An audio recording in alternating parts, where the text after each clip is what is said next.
L'échec est indispensable dans la réussite. Peut-être que si j'avais pas échoué en 2012 sur la qualif, j'aurais pas été championne olympique. Mon environnement, je dirais 80% de ma réussite. Quand je vais délaisser l'entraînement pendant 3 semaines, 1 mois, je reviens à l'entraînement, j'ai mal. Ouais. En fait, je crée l'environnement qui fait que je serai le plus concentré possible pour mon combat. Pour moi, l'essentiel de la réussite, c'est le travail.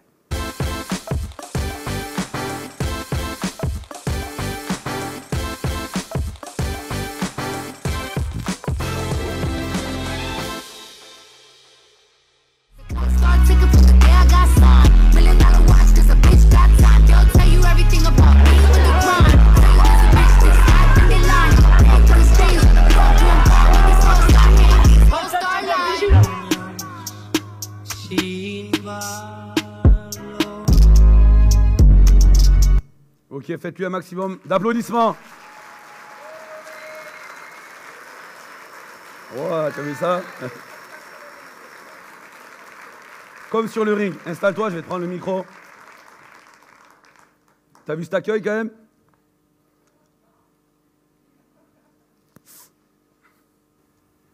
Estelle?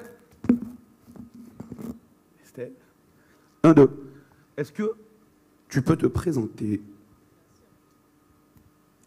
Bonjour à tous, déjà. Ravie d'être avec vous aujourd'hui. Pour ceux qui ne me connaissent pas, je suis boxeuse, championne olympique et championne du monde en 2016. J'ai fait les Jeux de Rio.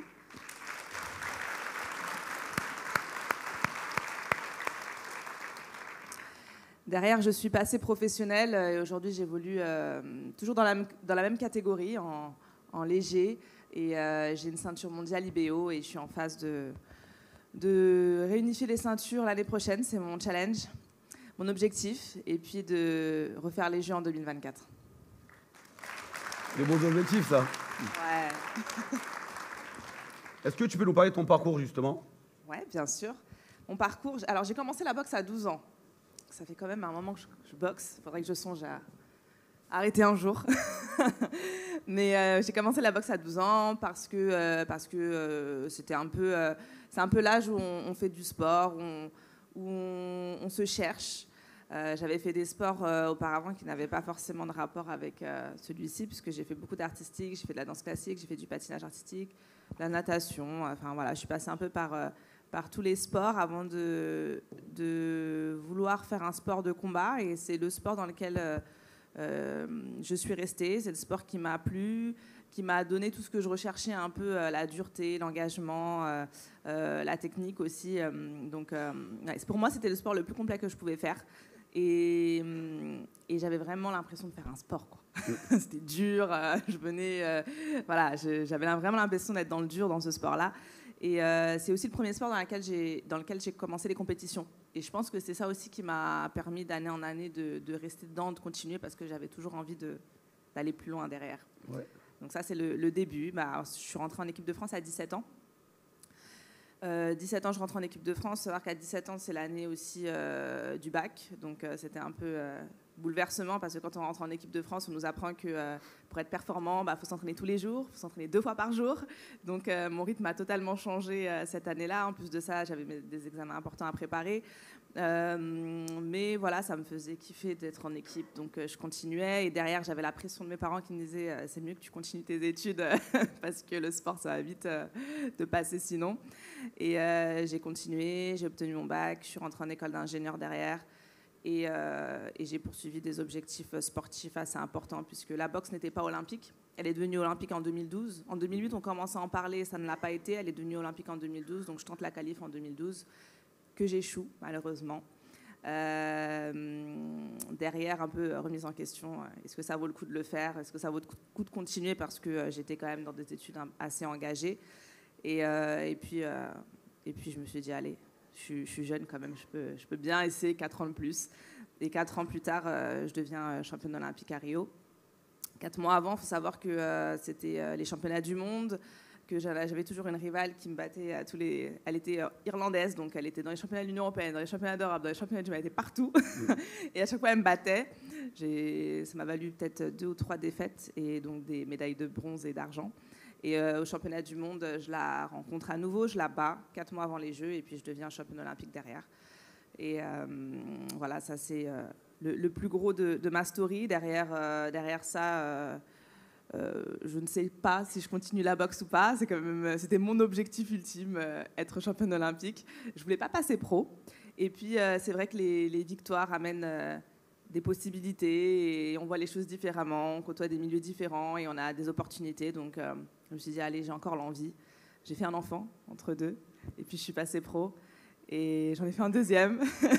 Et aujourd'hui, je suis plus tranquille pour faire les Jeux. C'est bon, ils sont faits, ça c'est réglé. J'ai géré ma vie familiale et aujourd'hui, je suis sur l'ascension pour réunifier les ceintures l'année prochaine et refaire les Jeux. Du coup, l'échéance, c'est quoi l'année? C'est 2023? La première grosse échéance, c'est 2023, avec des gros combats à venir. Et puis cet ultime combat qui, pour la petite histoire, sera... mon opposante sera la même qu'avant les Jeux, puisque c'est toujours la même que je... Irlandaise? Ouais, c'est cette Irlandaise-là qui est dans le circuit, qui est première aujourd'hui.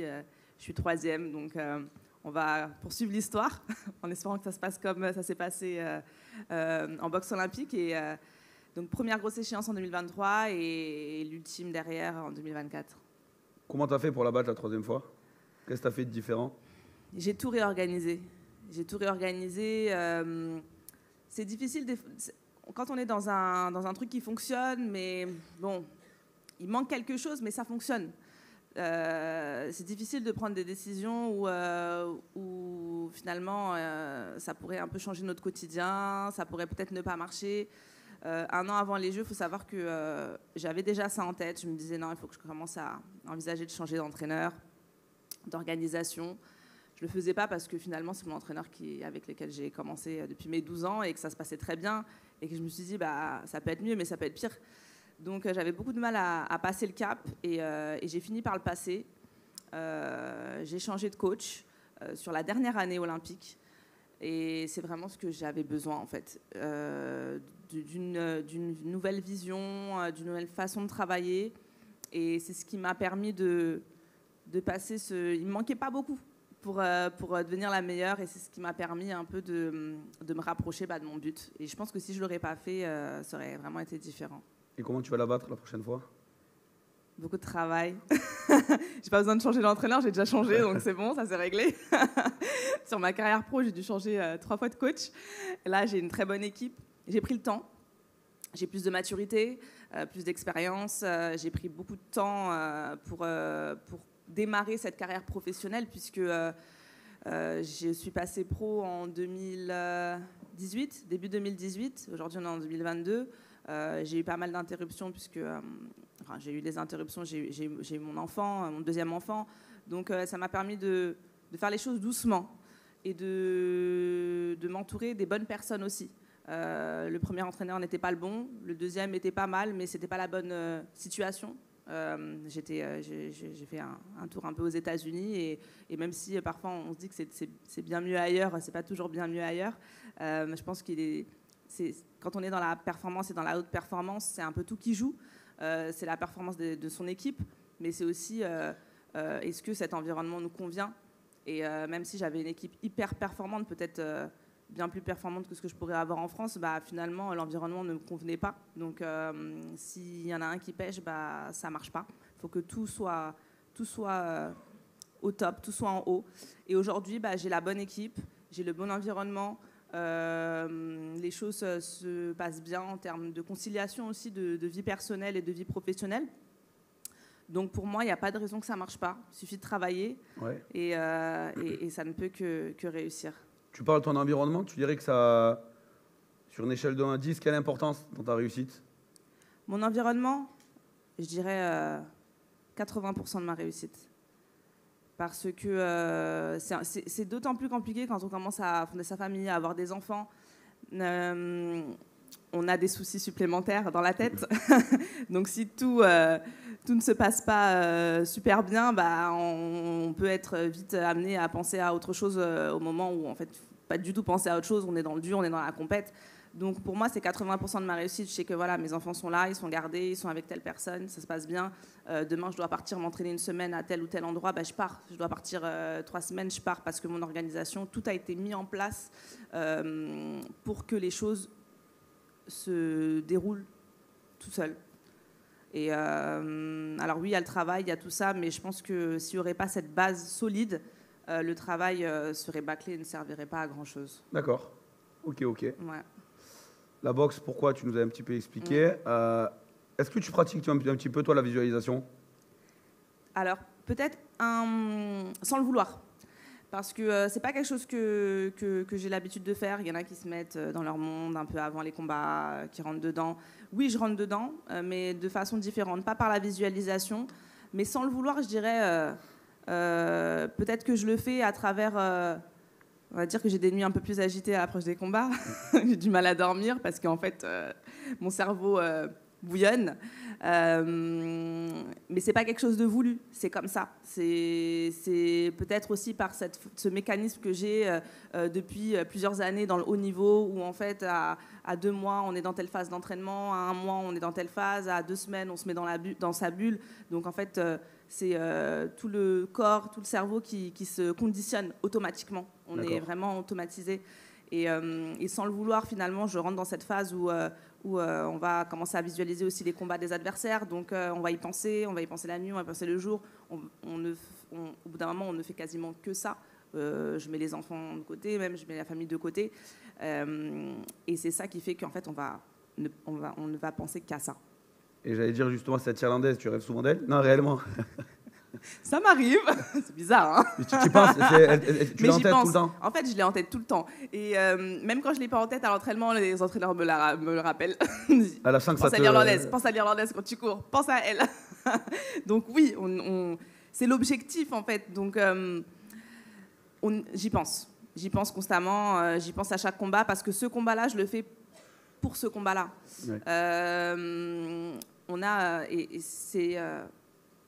Pour la petite histoire, j'ai raté les Jeux en 2012 et j'ai tout réorganisé derrière, à savoir qu'est-ce qui n'allait pas, pourquoi je les ai ratés, parce qu'après cette phase, tu parlais de l'échec tout à l'heure, mais après la phase où on est déprimé et qu'on se dit on va tout lâcher, quand on arrive à passer le cap, il y a la phase où il faut analyser pourquoi on a péché. Et finalement, je me suis rendu compte que j'avais pas la bonne démarche, j'avais pas la bonne approche face à ces objectifs. Parce que quand on a un gros objectif, derrière, il y en a plein de petits. Et je pensais qu'à ça, je pensais qu'au gros. Pour moi, la seule chose que je voulais, quand on me demandait ce que je voulais faire, c'était faire les Jeux et les gagner. Point. C'était pas faire les championnats d'Europe, les gagner, ensuite faire les championnats du monde, les gagner. Non, c'était juste faire les Jeux, les gagner. Si je perds tout d'un côté, c'est pas grave. Juste, je veux faire les Jeux, je veux les gagner. Et derrière, je me suis dit, non, c'est pas comme ça qu'il faut prendre les choses. Bien sûr que c'est mon objectif, c'est le plus gros. Donc, sans le vouloir, j'y penserai tout le temps. Mais il faut quand même prendre les choses comme elles viennent, les unes après les autres. Il y a des étapes. Et c'est ce que j'ai fait. Chaque compétition, de la plus petite à la plus haute, des championnats de France aux championnats d'Europe, aux championnats du monde, c'était un objectif. Et même si je pensais au jeu, j'essayais de faire la part des choses et de me dire non, là, je bosse pour cet objectif-là. Et derrière, je passe à autre chose, je vais bosser pour cet objectif-là. Et tout ça va me ramener, si je gagne de toute façon, tout ça va me ramener vers le plus gros. Ok. C'est quoi pour toi les secrets de ta réussite? Beaucoup de travail. Le secret de la réussite, c'est le travail pour moi. Il n'y a que ça. Il y a des choses annexes, mais c'est vraiment le plus important. Vraiment, vraiment. Les entraînements sont durs. Les choses annexes, c'est quoi? C'est ce qu'on a dit tout à l'heure. C'est l'organisation autour de nous, l'organisation de la vie. C'est trouver la bonne équipe, trouver le bon coach, trouver le bon médecin. Mais finalement, la base, ça reste le travail. Parce qu'une fois qu'on a trouvé tout ça, si on ne bosse pas, on n'y arrivera pas parce qu'il y a quelqu'un qui bossera plus que nous. Ouais. Et on est constamment, dans le sport, c'est beaucoup ça, on est constamment confronté à quelqu'un. On est dans la compétition, donc on est constamment confronté à quelqu'un. Donc, si on ne se donne pas le max pour réussir à l'entraînement, si on ne travaille pas le plus possible, peut-être que demain, il y a quelqu'un qui passera devant nous parce qu'il aura travaillé un peu plus. Parce que peut-être qu'il aura aussi son équipe, son truc, ça c'est la base. Il aura sa bonne organisation, ou il aura même peut-être des choses en moins. Il n'aura pas d'enfants, il ne pensera qu'à ça, etc. Mais s'il a travaillé plus, ça se verra sur le ring et potentiellement il gagnera. Okay. Donc pour moi, l'essentiel de la réussite, c'est le travail. Je regarde l'heure, parce qu'il ne faut pas que tu m'en concentres. Sinon, tu vas me frapper après. Attention, esquive, rotative. Après, si vous voulez, je vais poser 2-3 questions. Si vous voulez passer le micro pour que vous puissiez poser des questions à Estelle. Le travail, justement. Pourquoi Qu'est-ce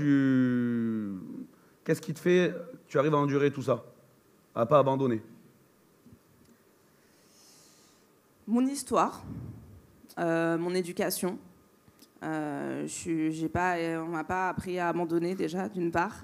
Je pense que c'est d'avoir un environnement sain, c'est aussi quand même quelque chose d'important parce que c'est cet environnement qui va aussi nous permettre de relativiser les échecs, de se dire écoute, t'as pas réussi cette fois-ci, mais la prochaine fois tu vas y arriver, on te connaît, tu vas y arriver. Et c'est mon éducation qui fait que j'arrive à avoir cet environnement aussi sain.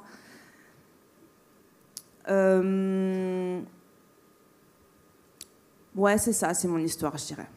Si je dois retenir une chose, c'est bien de pas trop s'étaler parfois et de retenir une chose, c'est ça. C'est comment j'ai été construite, comment les choses me sont venues d'année en année, mais grâce aussi à mes parents qui m'ont appris à le faire.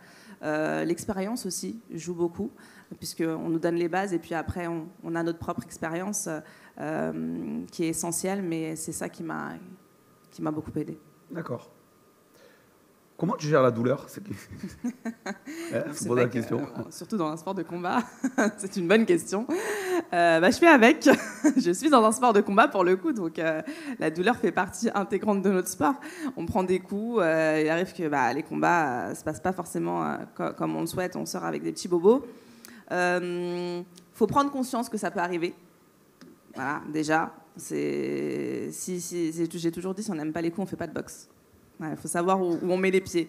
Et puis, c'est aussi un apprentissage. On s'entraîne. Quand je vais délaisser l'entraînement pendant 3 semaines, 1 mois, je reviens à l'entraînement, j'ai mal. Ouais. J'ai mal parce qu'en fait, pendant 3 semaines, 1 mois, j'ai rien foutu et que j'ai plus l'habitude de prendre des coups, etc. Donc c'est une question d'habitude. Une fois qu'on est dedans, on s'habitue à tout. Je parle de la douleur physique, mais il y a aussi parfois la douleur mentale. Quand on échoue, qu'on a juste envie de pleurer ou qu'on n'arrive pas parce qu'on est dans une phase où en fait on n'arrive pas à tout gérer, on n'arrive pas à gérer les entraînements, on n'arrive pas à gérer les à côté. C'est aussi une douleur, c'est une douleur mentale. Et on doit passer ce cap-là. Et on le passe pourquoi? Comment? Parce qu'on se recentre un peu sur ses objectifs. On prend conscience que ça fait partie du process. On ne peut pas être toujours dans le rose. Et parfois, ça ne va pas se passer comme on veut. Parfois, ça va faire mal. Parfois, on va prendre des coups. Parfois, on va s'allier avec des personnes qui, finalement, ne seront pas celles qu'on pense. Il faut prendre conscience que ça va arriver. Je pense que c'est hyper important de prendre conscience que le danger est là, il est tout le temps là, à tout niveau, il peut venir de n'importe où. C'est comme dans la vie en général, hein, de toute façon, tout n'est pas toujours comme on le souhaite. Une fois qu'on a pris conscience de ça, on fait avec parce que les objectifs sont bien plus importants que la douleur, je pense. Je pense que voilà, on a tellement de choses bien quand on réussit, quand on y arrive, quand on gagne, que ça vaut énormément de douleur. Et c'est quoi la plus compliquée, la douleur mentale ou la douleur physique? La plus dure? Je trouve que c'est la douleur mentale. Et par rapport à tout, hein, même quand on est dans le dur de l'entraînement, par rapport à la vie, en tout cas pour ma part, je trouve que la douleur mentale est bien plus dure à surmonter. Parce que directement, on se pose énormément de questions, ça nous met dans le doute tout de suite.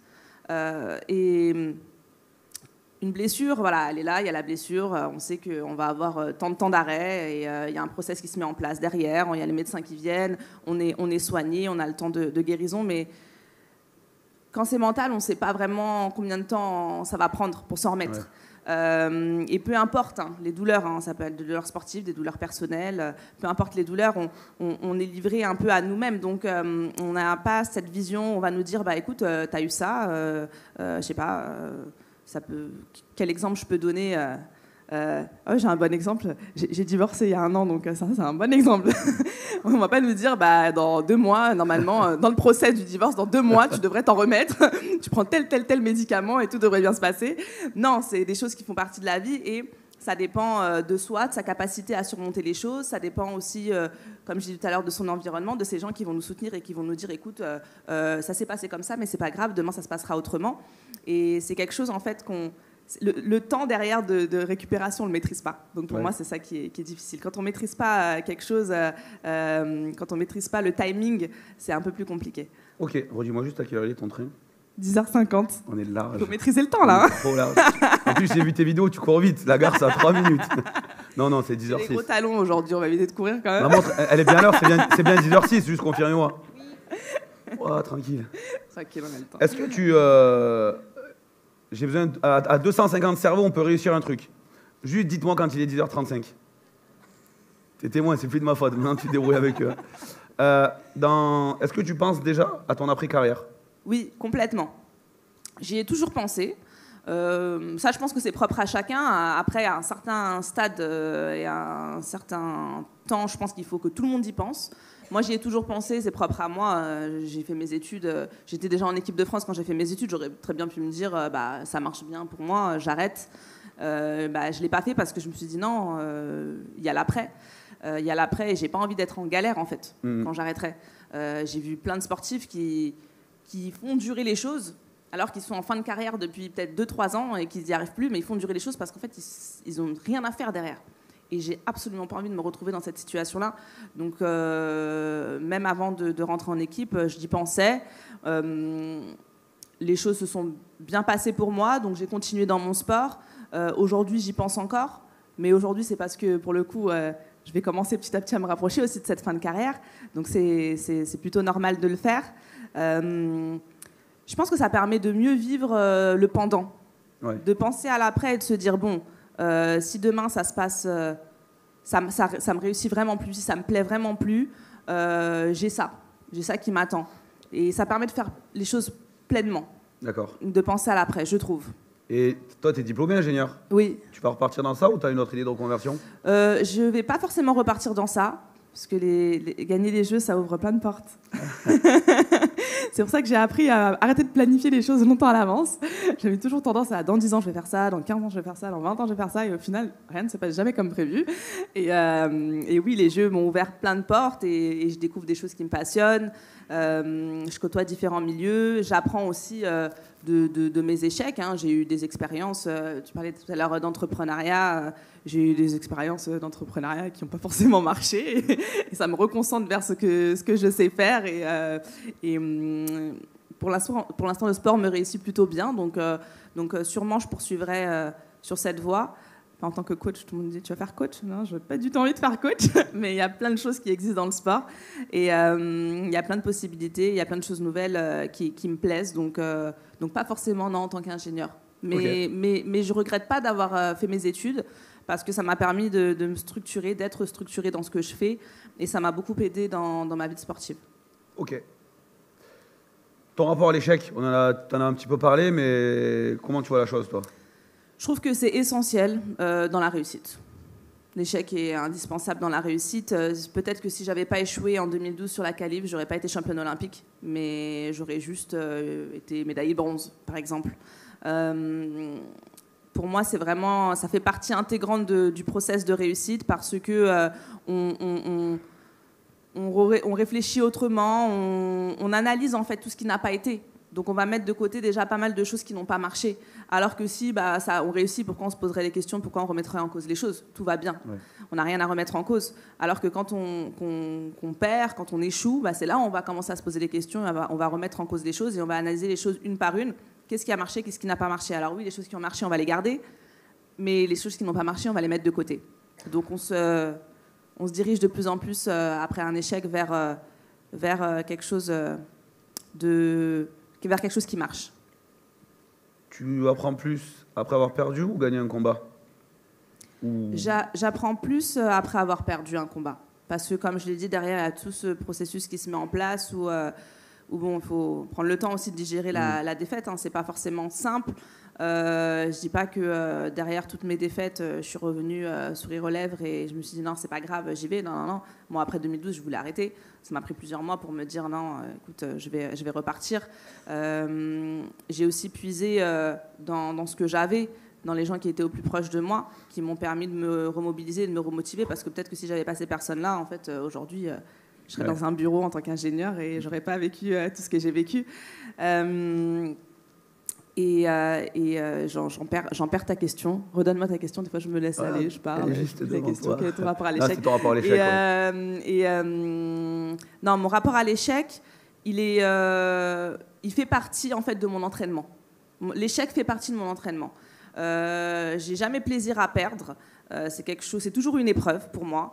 Et je pense que ça le devient de plus en plus parce que ça fait longtemps que pour le coup, moi depuis 2016, j'ai pas perdu.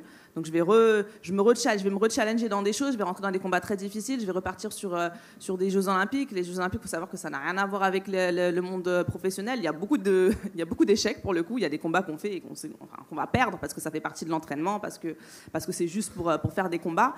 Je vais avoir beaucoup de mal, je pense, à me remettre dans cette zone d'inconfort. Mais pourtant, je le fais parce que je sais que si j'arrive à gérer ça, comme je l'ai dit tout à l'heure, c'est des échecs qui font les plus grandes réussites. Donc ça veut dire que peut-être que je réussirai encore plus que ce que je n'ai fait. Donc je le prends, je l'accepte. J'accepte l'échec, j'ai du mal avec, mais je l'accepte. Et j'ai mis en place un process derrière qui fait que je veux que ça me serve. Ok. Est-ce que le micro, vous l'avez ou pas du tout? Oui. Eh ben, si vous voulez poser des questions, j'en poserai peut-être une ou deux après, mais profitez aussi, c'est un moment de partage pour tout le monde, donc de poser. Là, on ne sait pas ce qu'ils vont poser, ni toi ni moi. Ouais, n'hésitez pas. Oui, bonjour. Bonjour. J'aurais voulu savoir comment vous gérez les peurs de votre entourage, puisque vous avez une activité particulièrement qui peut être dangereuse. Comment vous gérez les peurs de vos proches? Des autres. Alors, c'est un travail dans les deux sens. C'est aux proches aussi de ne pas trop nous montrer qu'ils ont peur, déjà, pour qu'on reste focus dans nos entraînements et dans notre quête un peu à la réussite. Je pense que c'est essentiel. Je vais redonner un exemple. Quand je rate les qualifications en 2012, je suis assez jeune puisque j'ai 19 ans. Et en fait, c'est mon premier championnat du monde. Donc les championnats du monde, ça n'a rien à voir avec les championnats d'Europe. Il y a énormément de personnes, de participantes, il y a des nations très fortes. Et mon coach était stressé. Et je voyais qu'il y a un truc qui n'allait pas. Mon coach était plus stressé que moi, en fait.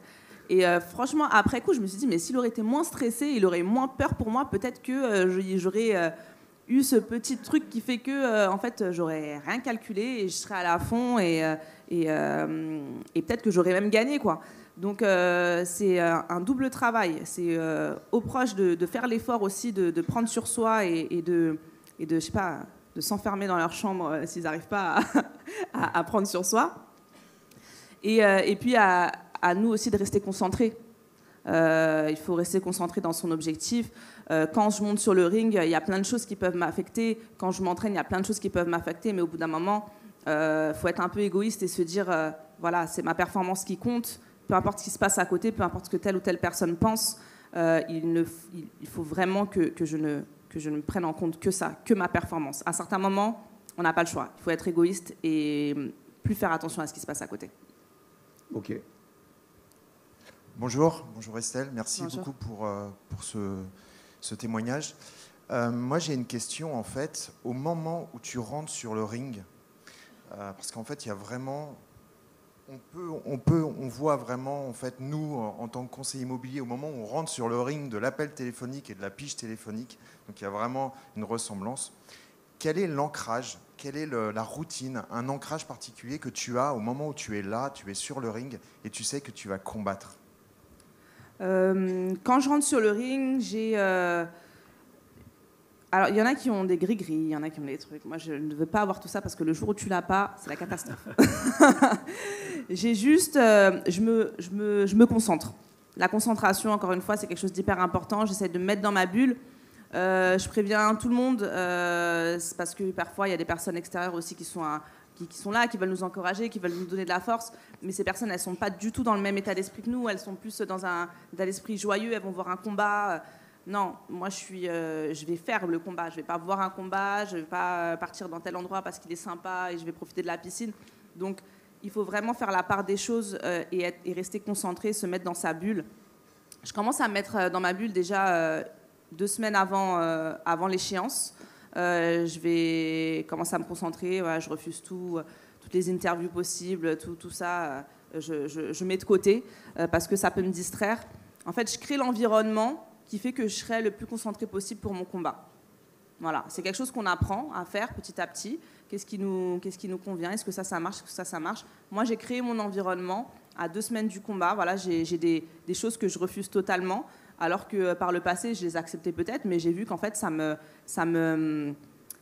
distrayait. Et on ne doit pas être distrait. Quand on a un objectif important, on ne doit pas être distrait. On doit être dans sa bulle. On doit se concentrer parce que les gens qui vont interférer ne seront pas forcément dans le même état d'esprit que nous et que ça peut perturber. Ils peuvent nous ramener des problèmes qui peuvent nous atteindre même. Je ne sais pas, moi, par exemple, j'ai mes parents à côté. Il y a un souci qui se passe même avec mes enfants et tout. Ils ne vont pas m'en parler. Parce qu'ils savent que en fait, moi, je suis dans ma bulle, je vais combattre et qu'il faut en sorte que ça attende l'après-challenge. Donc, je pense que c'est bien d'avoir cet état d'esprit, de se mettre dans sa bulle et de se concentrer dans son objectif et encore une fois, d'être un peu égoïste et de mettre de côté tout ce qui doit être mis de côté à cet instant-là, à ce moment-là. Parce qu'après, à côté de ça, on peut être très sociable et tout peut très bien se passer, mais il y a un temps pour tout. Quand on s'approche de quelque chose d'important, c'est bien d'être un peu égoïste et de penser à soi. Focus à 100%? Focus à 100%, ouais. À 200% même. Nickel. Autre question. Bonjour Estelle. Bonjour. Après avoir partagé ta vie avec Tony Yoka, moi j'ai une question simple. C'est cette émulation qu'il devait y avoir entre vous deux, cette compétition en interne, est-ce que ça t'a motivé encore plus? Et comment tu l'as exprimé dans un couple, dans ta vie de tous les jours? Oui, ça m'a motivé, ça nous a motivé même avant les Jeux, ça nous a beaucoup motivé. Maintenant, il y a eu les deux côtés. Et c'est vrai que c'est difficile aussi quand on est avec une personne qui fait la même activité que nous, où on se challenge, où il y a cet état d'esprit un peu de compétition. C'est difficile aussi de rester dans quelque chose d'assez neutre et qui n'est que sain en fait. Ça a été très, très bien, très sain, ça se passait très, très bien jusqu'au jeu. Et on peut très vite s'y perdre. C'est pour ça que, parfois, c'est plus simple. Ça peut être très bien de temps en temps, mais quand c'est mal géré, ça peut être très négatif pour soi et pour le couple d'être dans ce rapport où on va être dans la compétition, dans le même environnement. Il faut savoir qu'il y a tellement de personnes qui rentrent en compte dans nos environnements. Il y a tellement de personnes qui finalement, nous, on va penser à l'autre, on va motiver l'autre, on a envie qu'il gagne, on a envie de gagner aussi. Mais les gens qui travaillent avec nous, qui vont travailler avec moi, qui vont travailler avec lui, veulent que cette personne gagne, pas le couple gagne, cette personne gagne. Et c'est là où ça peut être vite compliqué. Parce que là, ça nous met en compétition directe. Et c'est cette compétition directe qui peut nuire un peu à la stabilité d'un couple, même d'une famille, puisque c'est pas forcément qu'un couple, hein, ça peut être une famille, ça peut être un enfant, un parent. Donc c'est important de mesurer les choses et de mesurer les compétitions, de mesurer les comparaisons aussi. Ça peut être une force quand ces choses-là sont bien maîtrisées et bien gérées, mais ça peut aussi être quelque chose de compliqué à faire.